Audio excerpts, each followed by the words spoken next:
All right, everybody, you are not going to believe this. A collaboration of epic proportions has just landed in Teleria. We're talking Raid Shadow Legends teaming up with Assassin's Creed, and yeah, they are bringing in a brand new legend. So it really makes you wonder, right? What actually happens when a world of mythic warriors smashes into a secret creed of deadly assassins? What kind of hero comes out of that? Well, let's find out. That's right, it is the Miss Theos herself, Kassandra from Assassin's Creed Odyssey. She is the next legendary champion, and you can get her through a mixed fusion event that started on January 8th. And let me tell you, this is one of the tougher fusion types, so you're going to want to be on your A game. So who is Kassandra, really? Well, instead of just describing her, let's just let her iconic design do the talking. The art team absolutely nailed the essence of this Spartan warrior. See, this isn't just a portrait. That look, that is the face of a legendary Spartan mercenary who has seen it all.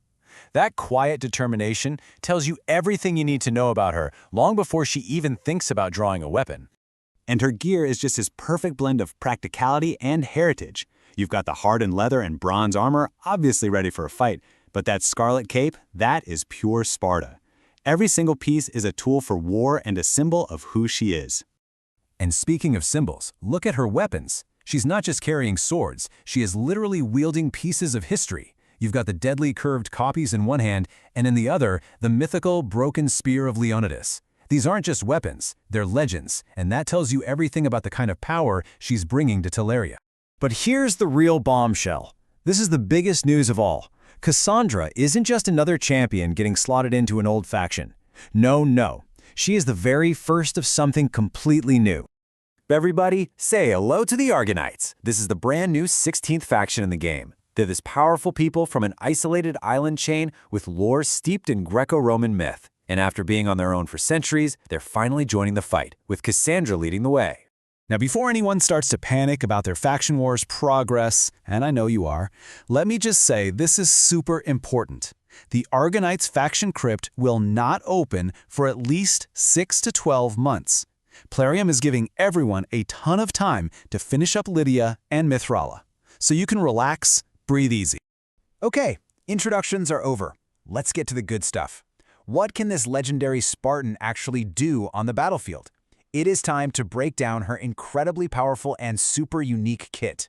So here's the full overview for you. We're looking at 3 active skills and 2 passives. There is a lot to unpack here, so let's just go through them one by one. All right, her A1 West Wind Rush. This thing is an absolute monster for turn meter control. It's a triple hitter right out of the gate, which is already fantastic for places like Fire Knight. But get this, if her health drops below 50%, it becomes a 6-hit attack. That's a potential 45% turn meter swing from a basic skill. Just wow. Now her A2, Spear of Leonidas. This is a masterclass in setting up a kill. The most important part here is that she places decreased defense before she hits, which makes her own attack do way more damage. And then, if that hit is big enough, she just drops an AoE stun on everybody else. I mean, in the arena or against tough waves, that is just incredible. And now for her A3, Isu's Blessing. Okay, think of this as her ultimate get-out-of-jail-free card and her power-up move all rolled into one. It's a full cleanse, a huge heal, a massive turn meter fill, and then it loads her up with 3 of the best offensive buffs in the entire game. But believe it or not, that's not even the craziest part of this. As Buzor pointed out, there's a hidden mechanic here. As long as Kassandra has those 3 buffs up from this skill, increase attack, shatter, and increase speed, she cannot be killed. Any hit that would normally kill her just leaves her at 1 HP. For 2 turns, she is effectively unkillable. So she can survive anything, but what about her damage? Well, that's where her 2 passive abilities come into play, and they really define her as both a deadly assassin and a true warrior of Sparta. Okay, so on the left, you've got Everything is Permitted. This is a passive that all the Assassin's Creed champs share, and it's basically an execute for low-health enemies. But on the right is her unique passive, Blood of Sparta. This is basically a stat-stealing ability. She hits a tanky, high-defense champion, and her own attack goes through the roof. A big nuker hits her, and her defense skyrockets. She literally adapts to whatever she's fighting. So, let's take a step back. A 6-hit A1, an AoE stun, an unkillable button, and passives that steal stats? What does it all mean? What's the final verdict on Kassandra? Well, she's a true mercenary, built to be versatile. In the arena, she can lock down an entire team. For the Fire Knight, that 6-hit A1 is a godsend.